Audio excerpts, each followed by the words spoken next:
Okay. Let's talk about overstaying your welcome. Keep on rocking the free world. In a van down by the river. Keep on rocking the free world. Keep on rocking the free world.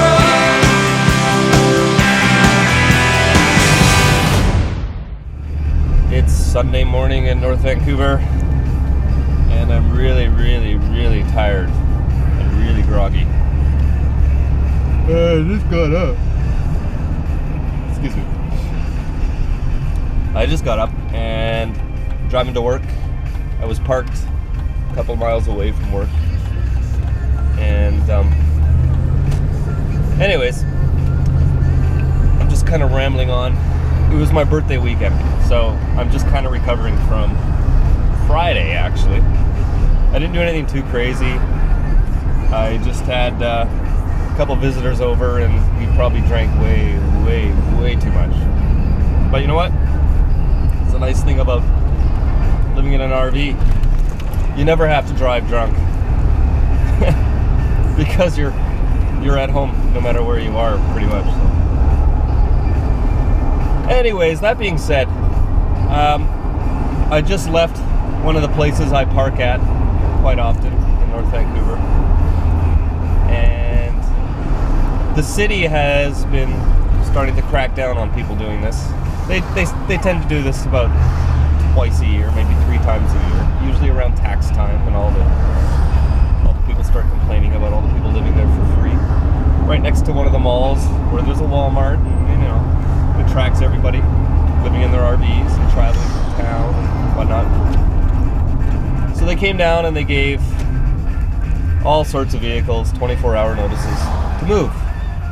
Not just RVs, but all the other trucks parked down there. A lot of businesses leave their vehicles there for far too long. We're talking like moving trucks and work trucks, contractors' vans, things like that. The RVs kind of blend right in with all the vehicles there. But so they decided to come down and give everyone those notices and tag everyone's tires. Now, they don't actually seem to ticket people much. Like, they can't really enforce the no living in your RV bylaws. There's just too many variables. They go, well, maybe I'm not living it. Maybe I'm just sleeping or just having a nap, or maybe I'm working right now. There's just too many things. So they have to go after everybody with actual parking bylaws, not RV living bylaws. So I have a feeling what they're probably going to do is they're going to end up putting signs up along the sides of the roads next to that mall pretty soon. This is what they do in Vancouver quite often. They can't get people out with the no RV living bylaws. They can never really enforce that. So instead, they just put up signs that say no parking, 11 o'clock to 6 a.m. or something like that. That way, nobody can park there. Doesn't matter whether you're driving an RV or a Honda Civic. So I have a feeling that's what's going to happen, and I hate to say it, but I think a lot of it is not just because of all the work trucks that are parked there for months at a time, but a lot of the RVers, a lot of the people doing this who don't fucking move. It actually drives me insane. When you live this type of lifestyle, you have to be a little bit under the radar, especially in more affluential areas and wealthy neighborhoods like the North Shore in Vancouver is. And you can't just expect to move into a motorhome and find a parking spot and just leave it there. Unless you're in an RV park or on somebody's private property or something. But like I said in an earlier video, what's the point in living this freedom type of lifestyle, the mobile lifestyle that gives you the freedom, if you're stuck in one spot all the time? And why do you want to just sit there? So I see these RVs down there, and some of them will not move for weeks and sometimes months at a time, and they have second vehicles, or they use their motorcycle or bicycles to get around, and they never drive their van around, or they just leave their vans there, and then they wonder why the city comes down and starts giving notices. So unfortunately, just like so many other things, it's a few bad apples that ruin it for everyone else. And I really wish that people would smarten up and start moving around. I never stay in the same place more than maybe 1-2 days max. But that's by choice primarily. I don't want to be stuck in the same place all the time. But the other advantage to that is I never get notices. I never get tickets. I fly under the radar. And by the way, out of all the vehicles that got notices along that stretch of road where I was parked, I didn't get one. Why? Because I wasn't there yesterday.